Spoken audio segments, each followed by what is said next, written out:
Today I'm going to be reviewing Glomtheia USB hub.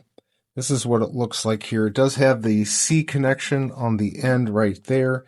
It is an aluminum casing, really nice, not heavy at all. Here's a pen just so you can kind of see scale-wise how big it is.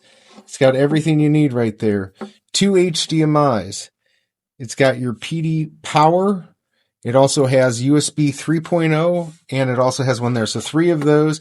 Those, of course, are backwards compatible for USB 2.0. So I always say if you're looking for these now, always get the 3.0. It's going to future-proof you. So it's got everything you need. If you need to power the items that are hooked in, you just do that with the PD power. Otherwise, you've got everything you need here.